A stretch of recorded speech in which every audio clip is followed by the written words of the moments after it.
A paz do Senhor seja convosco. No livro de Apocalipse, né? O livro das revelações de Deus, mais conhecido como Apocalipse, né? Ou o livro das revelações, traduzindo.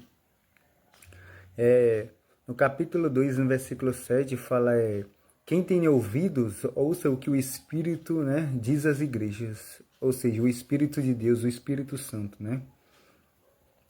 Ou seja, o Espírito Santo, vemos que de geração a geração, ele usa os profetas, os apóstolos, os servos de Deus, né? O homem de Deus, para pregar o seu povo, para pregar aqueles que não têm conhecimento de Deus e da verdade e o que Deus vai fazer, né? Está escrito no livro de Isaías que Deus, ele é aquele que revela, que salva, né? Que anuncia as coisas futuras, né? O que vai acontecer, né? Ou seja, é Deus que revela aquilo que vai acontecer. No livro de Amós, capítulo 3, no versículo 7, fala que certamente Deus não faz coisa alguma sem revelar o seu segredo aos seus servos, os profetas, né?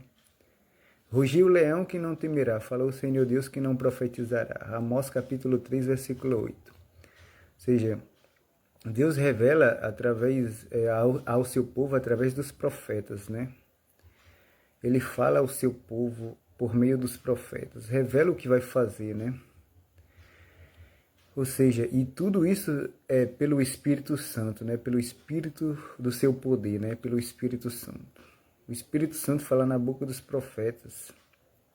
Vemos que no segundo livro de Crônicas, no capítulo 15, no versículo 1, a partir do verso 1, diz que o Espírito de Deus veio sobre Azarias, filho de Oded, que saiu ao encontro do rei Asa, e disse para Asa e todo o Judá e Benjamim, né, o povo de Deus, que Deus estaria com eles enquanto eles estivessem com Deus. Aí Deus estaria com eles. Mas se eles abandonassem Deus, Deus também ia abandonar eles, né? E se eles buscassem a Deus, eles iam acharem. Mas se eu abandonasse, também ele ia abandonar.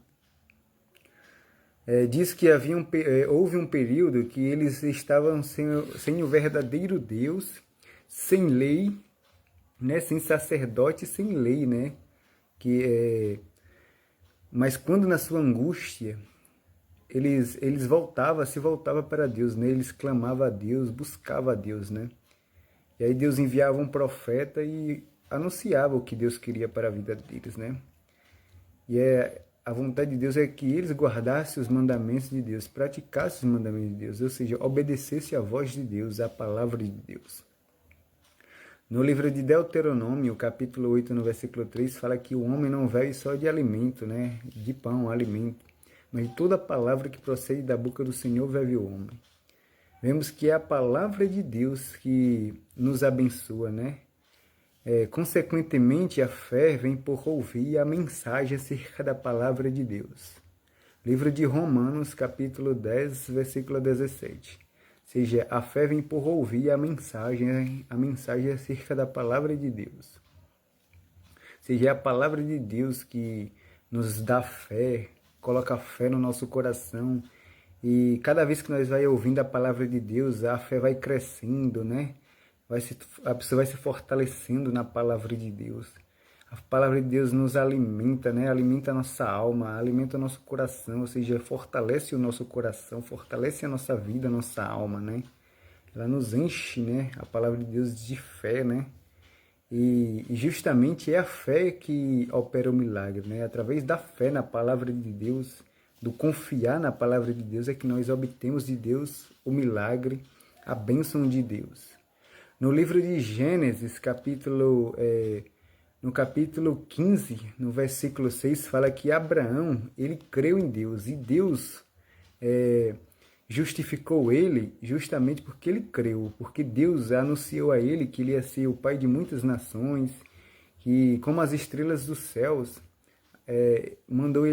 Deus tirou ele da tenda, da casa dele, da tenda, e mandou ele olhar para os céus e contar as estrelas do céu, se ele poderia contar, se ele pudesse contar. Aí Deus falou: assim será a tua descendência sobre a terra. Ou seja, Assim será a tua descendência como as estrelas dos céus. Ou seja, é inumerável, né? E diz que Abraão, ele creu na palavra de Deus. Abraão, ele creu na palavra de Deus. E isto lhe foi imputado como justiça. Ou seja, Deus o justificou porque ele creu na palavra de Deus. Vemos que nós somos justificados por crer na palavra de Deus. Creia na palavra de Deus e Deus vai te abençoar. Porque Deus te justifica, só te justifica se você crê na palavra dele. Você é justificado por crer na palavra de Deus. Você é abençoado por crer na palavra de Deus. É a palavra de Deus que te abençoa. É a palavra de Deus que te abençoa. Que Deus te abençoe e te guarde. Em nome de